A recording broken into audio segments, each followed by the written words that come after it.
मेरा पहला सवाल ये है, नेहा बोरा से मैं शुरू करूंगा आज। ये बड़ी घटना है, मेरे ख्याल से पहले अभिजीत दीपके पर यहाँ पर स्याही फेंकी गई, वहां अब नेहा बोरा पर फेंकी गई और फेंकने वाले वही उसी गैंग के लोग हैं। कैसे देखते हैं आप? देखिए, ये निराशा जो है अभी शुरू हुई है। और ये कहाँ तक जाएगी हमको पता नहीं है, क्योंकि अ, अभी फिजिकल असॉल्ट्स पर नहीं आए हैं ये लोग। आज आपने बात की नेहा वोरा को लेकर, दीप के घर पर भी जिस तरह से पुलिस ने अतिक्रमण किया है, वहाँ नजर रखी जा रही है लोगों के आने जाने पर, और जो रिजेंटमेंट है वहाँ। और ये जो झारखंड में हो रहा है, ये तो उसने नेहा ने खुद ने भी कहा है कि किस तरह से ये डराने की कोशिश है, आंदोलन को खत्म करने की कोशिश है। राहुल गांधी से भी उसको लेकर सवाल पूछे गए हैं कि आप ये जो झारखंड में चल रहा है उसको लेकर आपका क्या कहना है। तो उन्होंने कहा कि जहां कहीं भी आंदोलन है, छात्रों के साथ अन्याय है, चाहे कांग्रेस की हुकूमत में हो या कहीं भी हो, वो छात्रों के साथ है। हमको ये मान के चलना चाहिए कि ये चीज और बढ़ेगी। अभी जैसे जैसे निराशा बढ़ती जाएगी, वो जब आदमी निराश होने लगता है तो वो आत्महत्या की तरफ बढ़ने लगता है।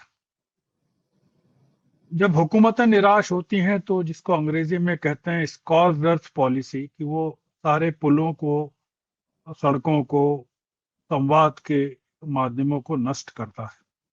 तो ये जो अभी हम देख रहे हैं, पार्लियामेंट में जो देख रहे हैं और रांची में जो देख रहे हैं, ये वही है, स्कॉर्च अर्थ पॉलिसी। झारखंड का ज्यादा बुरा इसलिए लगता है कि वहाँ एक ऐसी सरकार है जो बीजेपी की नहीं है। वो हेमंत सोरेन की सरकार है जिसमें कांग्रेस भी शामिल है। वहां अगर ऐसी घटना हो रही है, और हेमंत सोरेन छात्रों के आंदोलन को अभी तक टेकल नहीं कर पा रहे हैं, आश्वासन दे रहे हैं, मंत्रियों को भेज रहे हैं। अ, आप देखिए कि कर्नाटक में जैसे ही छात्रों का के बीच कुछ सुगबुगाहट शुरू हुई, डीके शिव कुमार और वो प्रियंक खड़के दोनों छात्रों के बीच पहुंच गए। झारखंड तो उसके सामने कुछ लगता नहीं है ना, कर्नाटक के सामने, जीडीपी के मामले में, पर कैपिटा इनकम के मामले में, डेवलपमेंट के मामले में। वहां हेमंत सोरेन ये हिम्मत नहीं जुटा पा रहे हैं कि वो बच्चों से बात करें। कांग्रेस की टीम पहुंच गई है वहां, जैसा कि इन्होंने कहा है, पवन खेड़ा ने। अ, एक ये बुरी घटना है कि झारखंड में ये होना बताता है कि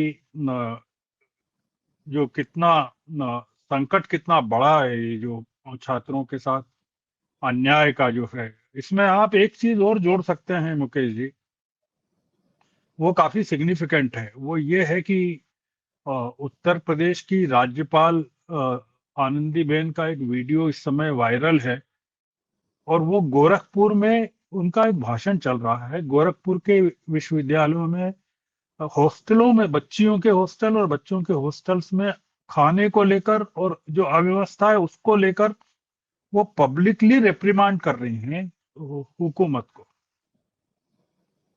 आप उसको भी देखिए। वो उसमें भी आप सोचिए कि ये जो जैन जी का जो मूवमेंट है, उसने कितना डरा दिया है। आनंदीबेन वहाँ लखनऊ में काफी समय से है। जो राज्यपाल होता है वो सभी विश्वविद्यालयों का कुलाधिपति भी होता है, सारी नियुक्तियां भी वही करता है, वाइस चांसलर्स की।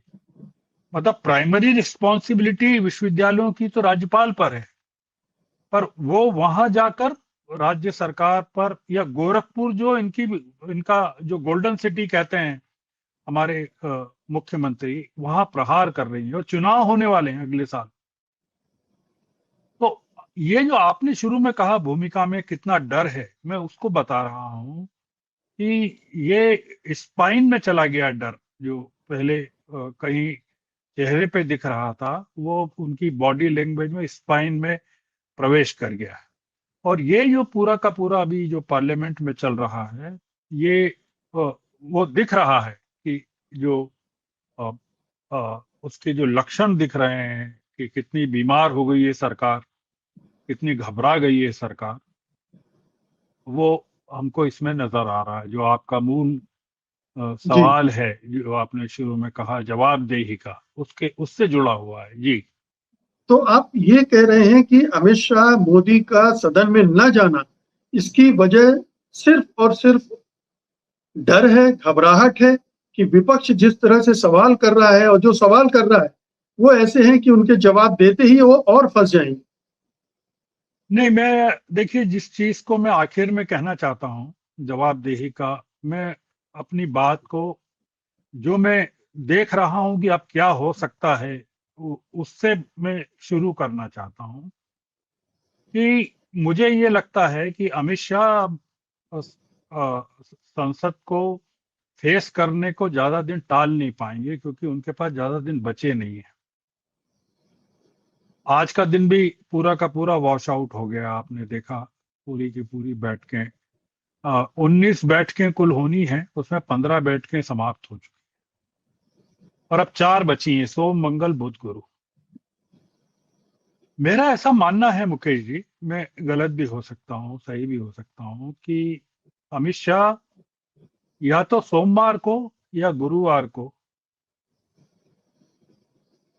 संसद में सामना कर सकते हैं। मैं उसके 2-3 कारण हैं मेरे मन में, वो मैं बताता हूँ। एक तो बड़ा कारण यह है कि डिलिमिटेशन बिल को लेकर वो प्रवेश करना चाहते थे, जो परिसीमन विधेयक है। डीएमके ने घोषणा की कि वो विरोध करेंगे परिसीमन विधेयक का, और जो विजय ने घोषणा की वहां मुख्यमंत्री तमिलनाडु के विरोध करेंगे। इसका मतलब है कि साउथ का कोई राज्य, इसमें आप तेलुगु देशम को भी मिला सकते हैं अभी, कि वो उसने कुछ कहा नहीं है, पर आखिर में क्या करता है हमको पता नहीं, क्योंकि सरकार के पास जितने नंबर्स चाहिए 2/3 अ, बहुमत के, वो नहीं जुट पाए हैं। इसलिए परिसीमन विधेयक अब पेश नहीं होगा, ये लगभग हमको जो नजर आ रहा है बाकी दिनों में भी, क्योंकि कहाँ से लाएंगे नंबर्स, कहाँ से लाएंगे, और एक बार डिफीट हो चुके हैं ये अप्रैल में पिछले बार।